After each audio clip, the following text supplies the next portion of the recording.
Je sais que nous sommes en été et que vous avez survécu à la canicule, mais je pose quand même cette question. Est-ce que vous croyez au Père Noël?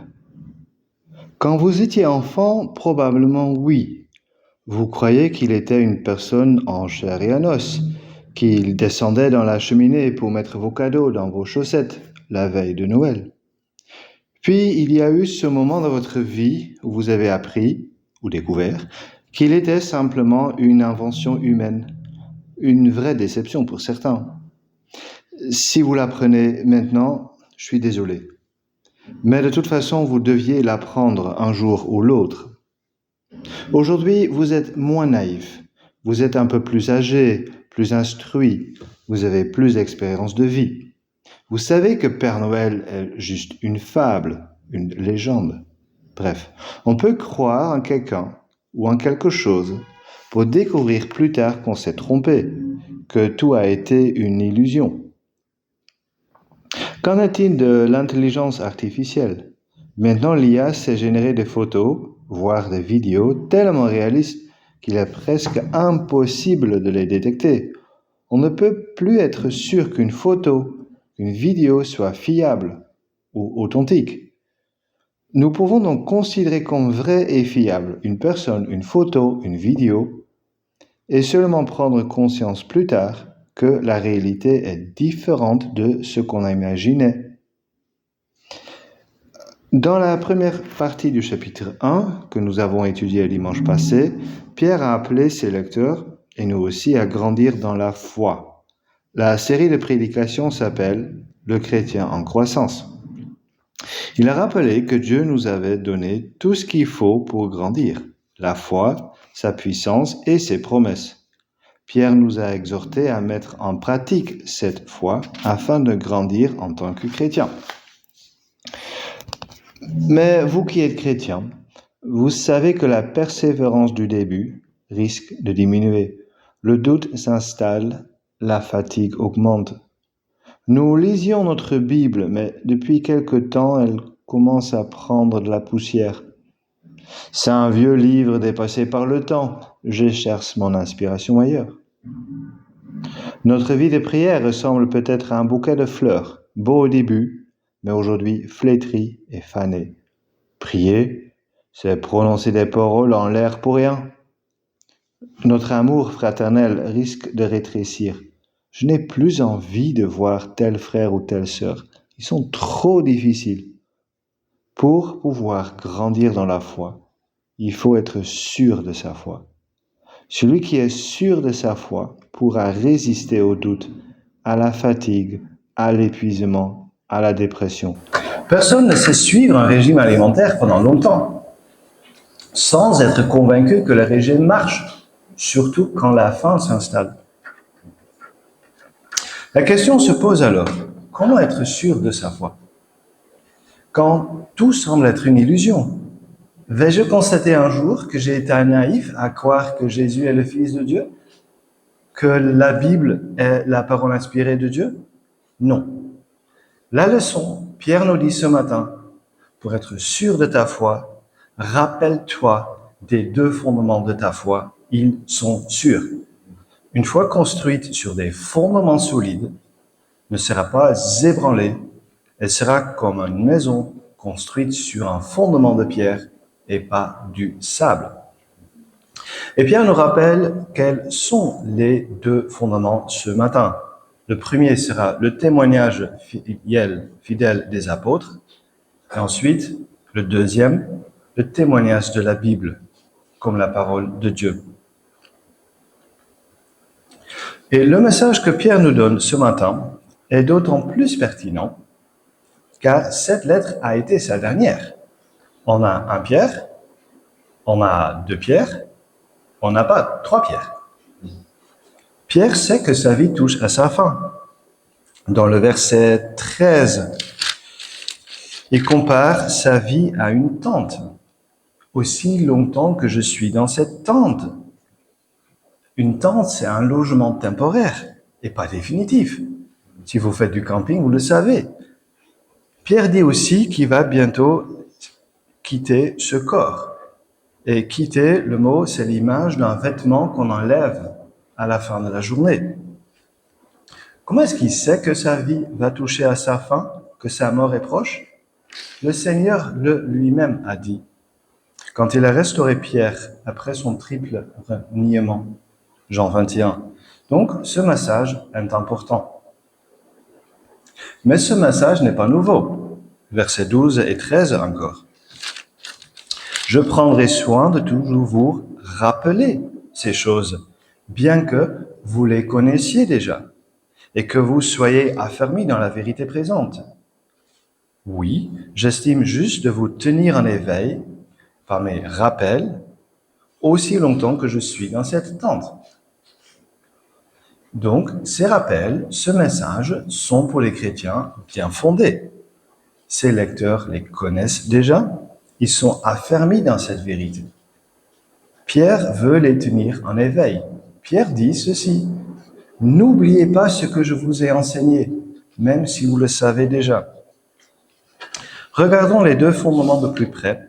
Passons au premier point. Rappelle-toi des deux fondements de ta foi, le témoignage fidèle des apôtres. Pierre a écrit à des chrétiens qui étaient influencés par des faux enseignants. Des personnes qui se disent être chrétiens, mais qui ne le sont pas, qui s'incrustent parmi les vrais chrétiens. Et c'est difficile de les reconnaître. Ils ne portent pas de t-shirt qui dit « Attention, je suis un faux enseignant ». En plus, ils proclament un message qui est attractif et dévastateur pour la foi. Dans le chapitre 2 de cet épître, qu'on verra la semaine prochaine, Pierre en parlera plus. Voici ce que disent ces faux enseignants. Ces faux enseignants disent ceci.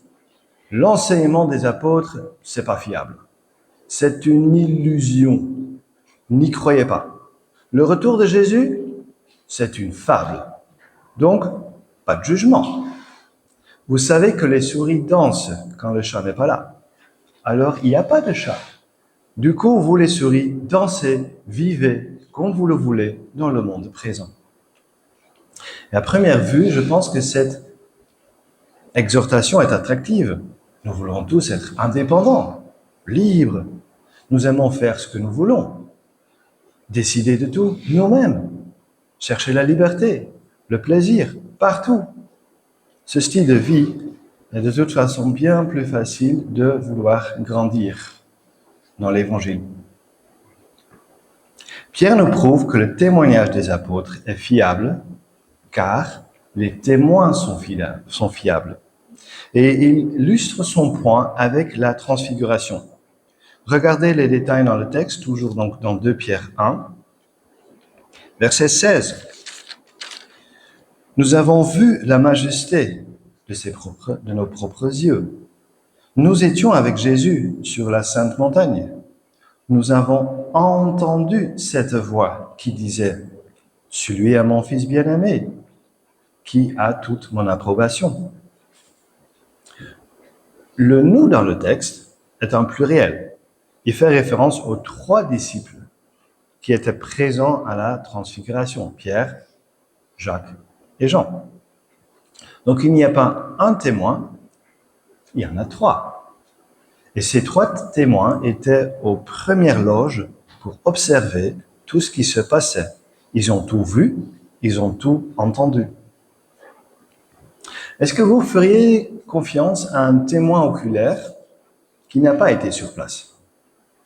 À un témoin oculaire qui n'a rien vu ou qui n'a rien entendu? Je pense pas.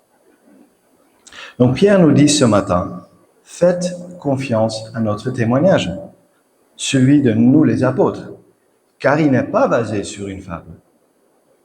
Notre témoignage n'est pas du oui-dire, j'ai entendu dire que. Nous avons tous observé, vu et entendu les faits historiques irréfutables que nous vous avons enseignés. Ok, mais une question. Pourquoi est-ce que Pierre parle de la transfiguration? Pourquoi pas invoquer la naissance de Jésus, né d'une vierge? Pourquoi pas invoquer la résurrection de Jésus, la preuve irréfutable que Jésus a vaincu la mort en notre faveur. Au lieu de cela, il parle de la transfiguration. Pourquoi? Qu'est-ce qui se passe lors de la transfiguration qu'il faut se rappeler? Voici une illustration. Un cuisinier d'un restaurant local, etterbeekois, pourrait prétendre que ses repas soient délicieux. Est-ce qu'il a raison? Peut-être oui, peut-être non. Difficile de savoir. C'est juste une affirmation, plus ou moins crédible. C'est peut-être une illusion. Imaginons que le meilleur masterchef du monde disait à propos de ce cuistot, il est un excellent cuisinier. Il a beaucoup de talent. En plus, moi, je l'ai formé. Il bénéficie de tout mon soutien.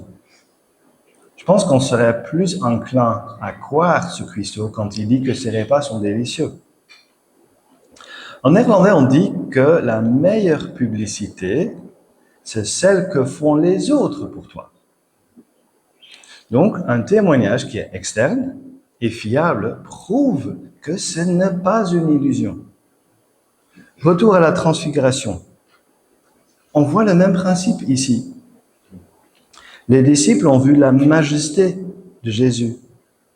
Dieu le Père a donné à Jésus honneur et gloire. Et selon Apocalypse 4, honneur et gloire sont des attributs de Dieu. Mais il y a plus. Dieu le Père appelle Jésus mon fils, bien-aimé, qui a toute mon approbation. Donc Dieu déclare publiquement que Jésus est son fils. Et la mention qui a toute mon approbation fait référence à Ézéchiel 42. Là, le prophète Ésaïe annonce un serviteur souffrant qui allait venir et subir la punition de Dieu à la place du peuple. Donc Jésus est donc ce serviteur annoncé. Donc, lors de la transfiguration, Dieu atteste une fois pour toutes que Jésus est bien celui qu'il dit être. Fils de Dieu, Seigneur et Sauveur du monde.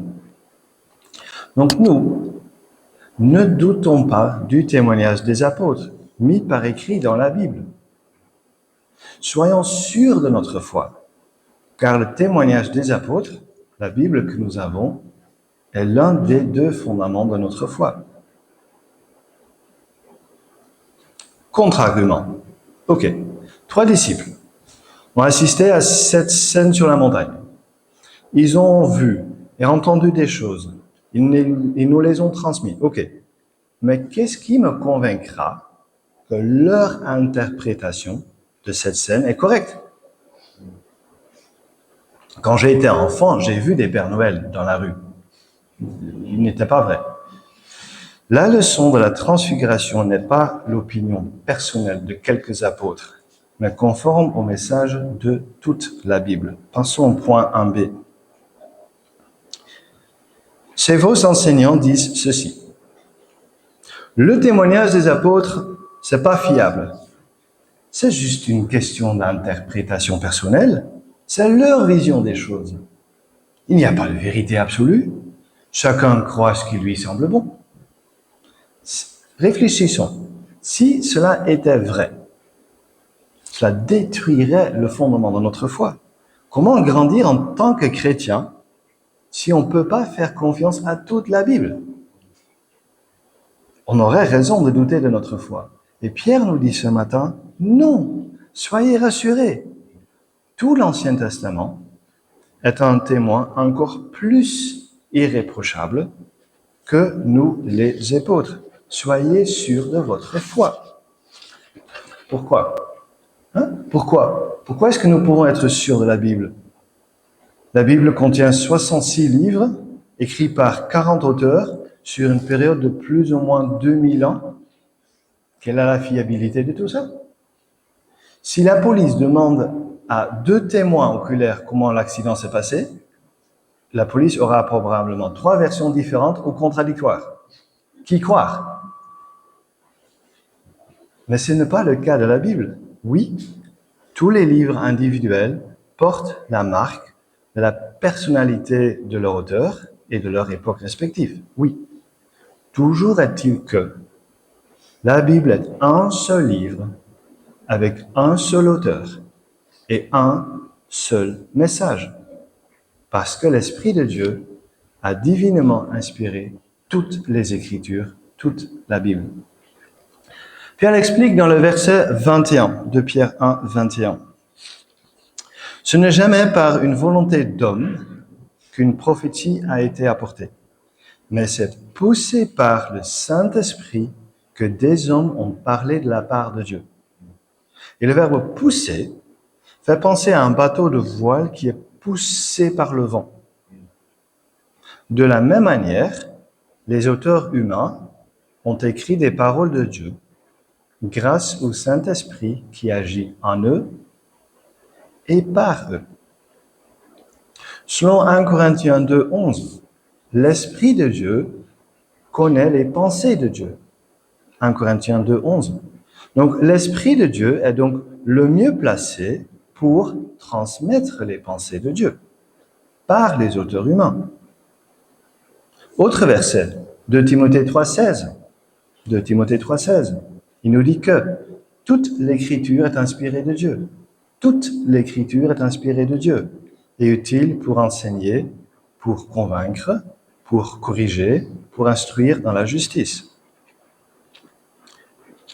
Donc Dieu, grâce à son Saint-Esprit, s'est assuré que tout ce que ses auteurs écrivaient dans la Bible était exactement ce qu'il voulait communiquer par eux.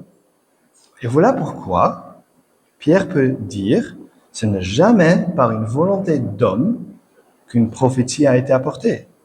Voilà comment Pierre réfute ces faux enseignants qui considèrent la Bible comme « c'est un livre humain, parmi tant d'autres » qu'on peut interpréter comme on veut. La Bible est le fondement solide de notre foi. Soyez sûrs de votre foi, car Dieu est l'ultime auteur de sa parole. Toutes les Écritures, toute la Bible anticipe la naissance de Jésus, sa mort pour nos péchés, sa résurrection et son retour glorieux à la fin des temps. Ce n'est pas la simple opinion personnelle de quelques apôtres. Déjà dans l'Ancien Testament, la première partie de la Bible, il y a des centaines de prophéties sur Jésus. Voici quelques exemples. Genèse 12, par exemple, nous rencontrons Abraham. Abraham est un vieil homme sans enfant, car sa femme est stérile. Dieu leur promet qu'il sera le père d'un nouveau peuple qui habitera dans un pays magnifique avec Dieu pour père et que toutes les nations seront bénies à travers sa descendance. Jésus est de la lignée d'Abraham. Et Luc, dans son évangile, montre que Jésus accomplit toutes les promesses faites à Abraham. Ou encore ceci, en Genèse 2, à la création, Dieu en a donné ses règles de vie à Adam, le premier homme créé. Dieu a donné ses règles de vie aussi à son peuple, Israël, qu'il a formé. Vous lisez ces règles en Exode, par exemple, Lévitique et Deutéronome. Et Adam, et Israël, et nous avons désobéi à ces règles de vie. Et notre désobéissance continue et délibérée amène un jugement terrible que même les sacrifices ne peuvent pas arrêter. En même temps, partout dans l'Ancien Testament, Dieu annonce quelqu'un qui réussira là où Adam, Israël et nous avons échoué. Jésus est le Dieu fait homme, qui a respecté, qui a accompli la loi de Dieu à notre place. Matthieu 5, 17. Jésus est le roi éternel de la lignée de David, promis en 2 Samuel 7. Jésus est le serviteur souffrant, annoncé par le prophète Ésaïe. Jésus est celui qui a souffert en prenant sur lui le jugement que le peuple méritait. À la croix, Jésus démontre que c'est lui qui souffre les souffrances du psaume 22. On l'a vu dans les groupes de maison. Jésus est celui par qui nous avons le pardon des péchés, un accès direct à Dieu, comme l'a prédit le prophète Jérémie. Jésus est la sagesse dont parle le livre des Proverbes. Jésus est le nouveau David, le plus que David, que Dieu placera à la tête de son peuple, comme l'a promis le prophète Ézéchiel. Jésus est le ultime grand prêtre, promis en nombre, celui qui intercède pour nous auprès de son Père, Hébreux 4. Jésus est celui dont parle le psaume 2, Fils de Dieu, à qui toutes les nations appartiennent, celui qui jugera la terre, mais qui est un abri pour tous ceux qui se trouvent en lui. Et ça, je pense, rend le christianisme unique. On peut considérer comme vrai une personne, une photo, une vidéo, et seulement prendre conscience plus tard que la réalité est différente de ce qu'on imaginait. Pierre nous montre que nous pouvons être sûrs de notre foi, car nos fondements sont solides. Et nous avons besoin de cette assurance pour pouvoir continuer à grandir. Passons au dernier point. Regardez l'image. Les disciples et nous vivons là où les deux cercles se chevauchent. Nous vivons dans le monde présent, après la première venue de Christ, mais avant sa deuxième venue, glorieuse à la fin des temps. Nous cherchons à grandir en tant que chrétiens. Mais nous avons des collègues ou des camarades de classe ou de la famille ou des amis non chrétiens. C'est difficile de grandir en tant que chrétien dans un monde qui ne veut pas de Christ. Le doute s'installe, la fatigue augmente, la persévérance risque de diminuer avec le temps. Et le temps semble être long. Nous attendons encore la pleine réalisation du monde à venir, plus encore que les lecteurs originaux de cet épître. Nous attendons encore ce monde magnifique, sans péché, sans douleur, sans mort, sans fin, que la Bible nous promet depuis sa création. Dans ce nouveau monde, nous vivrons ensemble avec les chrétiens, issus de tous les temps, de toutes les nations, en toute harmonie avec Dieu, notre Père, pour l'éternité. Quelle belle espérance! Par rapport à ce monde présent, c'est le jour et la nuit.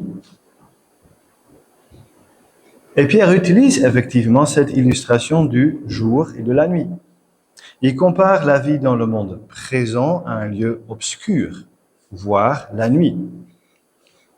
Nous attendons le nouveau jour éternel brillant. Nous attendons, verset 19, que le nouveau jour commence à poindre et que l'étoile du matin se lève. Ce monde parfait à venir semble parfois très loin. Où aller quand il fait noir dans notre cœur? Où aller quand je doute? Est-ce que ce nouveau jour viendra? Comment rester sûr de sa foi pendant la nuit en attendant le nouveau jour? Il nous faut une lampe qui brille. Et cette lampe, c'est la parole de Dieu. Psaume 119, 105. Ta parole est une lampe à mes pieds et une lumière sur mon sentier. Toutes ces prophéties sur Jésus se sont avérées être vraies. C'est notre assurance contre les doutes.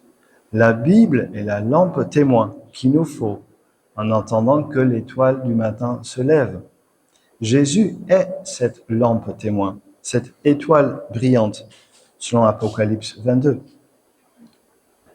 Terminons.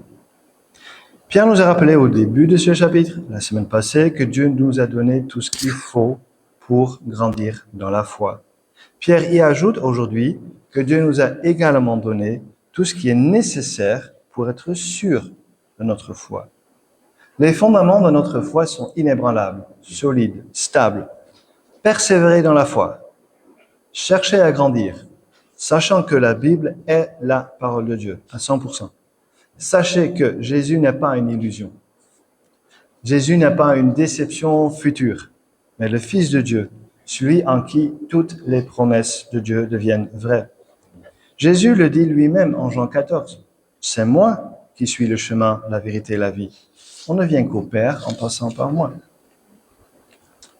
Pierre s'adresse aux chrétiens fatigués, qui sont de moins en moins sûrs de leur foi, qui ont du mal à persévérer, qui commencent à être découragés, qui lisent leur Bible de moins en moins, qui prient de moins en moins, qui sont de moins en moins motivés de faire partie d'une église locale, qui sont tentés par ce faux message attractif, mais trompeur, qu'ils entendent autour d'eux.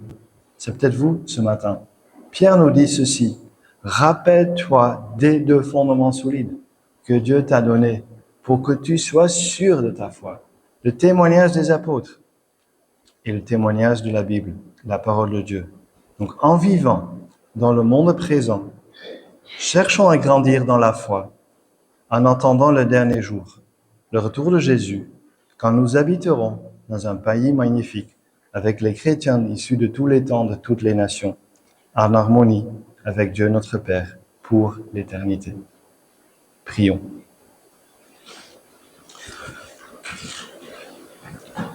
Dieu notre Père, nous te remercions de ce que les fondements de notre foi sont solides. Notre foi n'est pas basée sur une fable, mais sur un témoignage fiable et authentique. Merci pour ta Bible, ta parole, dans laquelle tu te révèles à nous. Nous te demandons pardon pour toutes les fois où nous avons douté de Jésus, où nous nous sommes tournés vers d'autres sources pour trouver la vie. Pour toutes ces fois où nous avons préféré nous nourrir d'autres choses que de ta parole. Et nous prions que tu agisses en nous par ton Esprit Saint pour nous faire grandir en tant que chrétiens qui sont sûrs de leur foi. Amen.